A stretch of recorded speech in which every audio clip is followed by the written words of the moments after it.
What's going on, guys? Kevin here today from the Tune In Tech channel.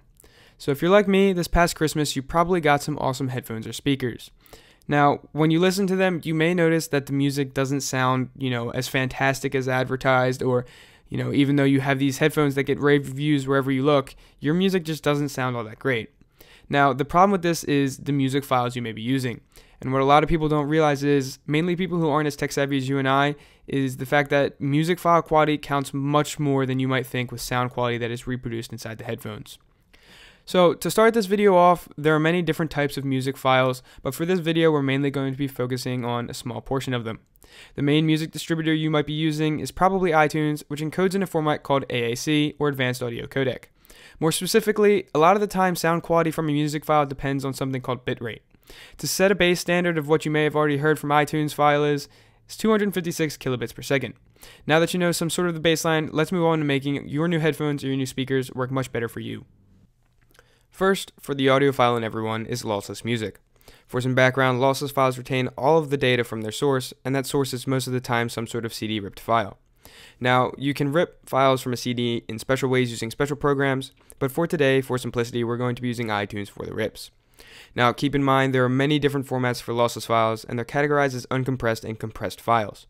Now, the difference between these two files is that uncompressed, the most popular being .wav, gives silence a bitrate along with sound inside of the file. This means that these files are absolutely huge. One song can sometimes be upwards of 100 megabytes. Now, compressed lossless music files, on the other hand, are more flexible to work with and come at a smaller price to your hard drive, and they're mostly around 50 megabytes a file. The compression done here retains the audio data, but removes the bitrate of the silence in the file. Now, the most popular format for lossless files is .FLAC, but because these files are not compatible with iTunes, we will be using a codec called ALAC, or Apple Lossless Audio Codec. Now, to try out some of your own lossless music, go to iTunes, find the preference pane, and click on Import Settings, where it prompts you with a format, set it to Apple Lossless Encoder, and pop in a CD. The import may take a long time because it's retaining all of the data from the CD, but it's completely worth it. There are online sources for lossless files, my favorite being Bandcamp.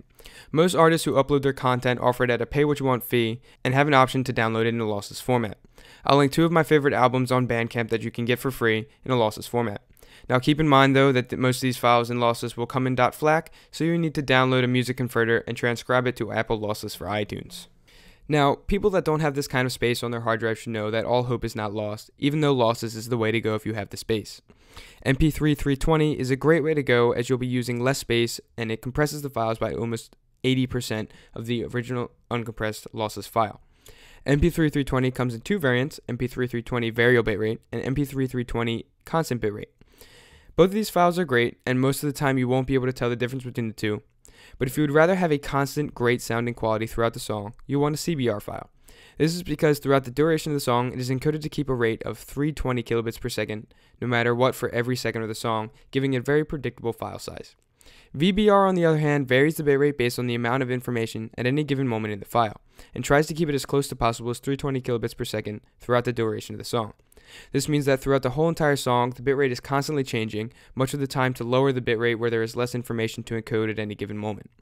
To do this, similar to how you would set a lossless import, click Import Settings and change to the MP3 encoder. Where it says Quality, click the drop-down menu and check Custom. From there, set the quality to 320 kilobits per second, and depending on if you want a VBR file or not, check the variable bitrate box. If you do check that box, it's probably best to set the quality settings to highest. Unfortunately, outside of CDs and specifying your own import settings, differentiating between CBR and VBR files isn't often given by the site you're buying from. On top of that, a lot of the time a site won't even give an MP3 320 option altogether, and rather offer it at 256 kilobits per second. Before buying, if it matters to you, make sure that it's at least an MP3 320 file, which just so happens to already leave out iTunes. So guys, those are the two major audio file types. Based on the type of person you are, go and try it for yourself, and if you already haven't experienced the quality of some lossless music, I would recommend doing so for at least one song. That being said, it's just a reminder to check Download Lossless when downloading a song from either Bandcamp in either FLAC or ALAC. With all this information though, don't be hesitant to ask me questions in either the comments or Twitter, and I will try my best to get back to you. That about wraps up the video though, and I will see you guys in the next one.